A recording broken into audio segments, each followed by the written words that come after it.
आपको बता दें, बॉम्बे हाई कोर्ट ने बुधवार को रिया चक्रवर्ती, सैमुअल मिरांडा और दीपेश सावंत को ड्रग केस में जमानत दे दी।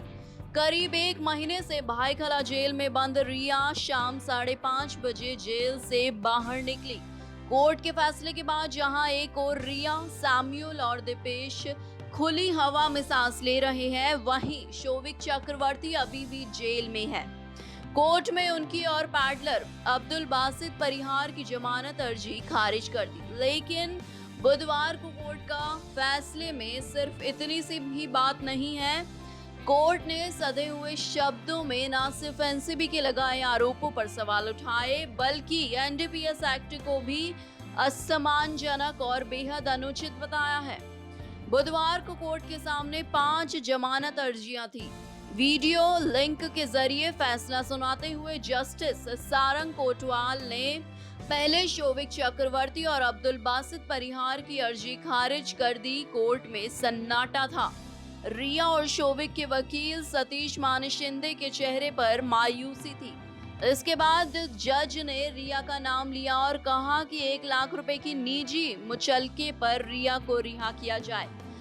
कोर्ट ने इसके साथ ही रिया के सामने कुछ शर्तें भी रखी, जिसमें कहा गया कि वो अपना पासपोर्ट नारकोटिक्स कंट्रोल ब्यूरो को सौंप दे और अगले 6 महीने तक हर महीने कम से कम 1 घंटे के लिए एक बार एनसीबी दफ्तर में हाजिरी जरूर लगाए। रिया की जमानत अर्जी इससे पहले 2 बार खारिज हो चुकी थी। सेशन कोर्ट और स्पेशल कोर्ट ने रिया की अर्जी खारिज की थी। इसके पीछे बड़ा कारण एनडीपीएस एक्ट की धारा 27A है। एनसीबी ने रिया पर आरोप लगाए हैं कि उन्होंने ड्रग्स की खरीदारी के लिए पैसे दिए, ड्रग्स खरीदने के लिए निर्देश दिए। इसमें 10 से 20 साल तक की कैद है। दिलचस्प ये है कि बॉम्बे हाई कोर्ट ने एनडीपीएस की इस धारा पर ही सवाल उठा दिए। आपको बता दें, एनसीबी ने रिया की जमानत का विरोध करते हुए कोर्ट में फिर से कहा कि उन्होंने ड्रग्स खरीदने के लिए पैसे दिए हैं। 27A की धारा के तहत केस बनता है और ऐसे में उन्हें जमानत नहीं दी जानी चाहिए।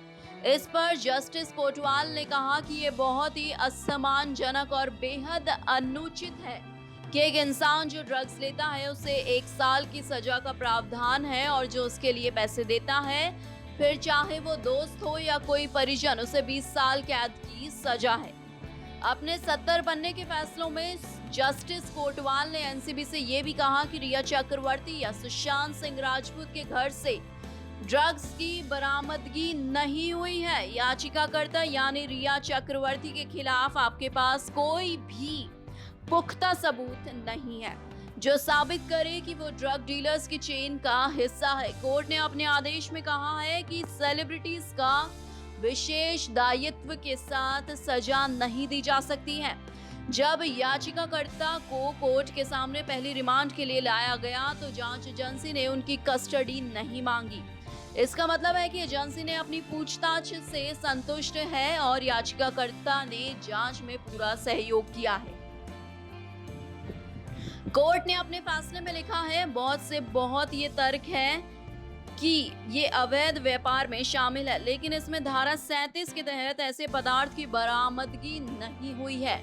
ऐसे में कोर्ट इस तर्क से सहमत और संतुष्ट है कि याचिकाकर्ता धारा 19, 24 या 27A के तहत या अवैध सामान के व्यापार में शामिल होने की दोषी नहीं है। वो किसी ड्रग पैडलर्स के चेन का हिस्सा नहीं है। नेक्स्ट लाइव की रिपोर्ट के साथ मैं हूं कनिष्का शर्मा।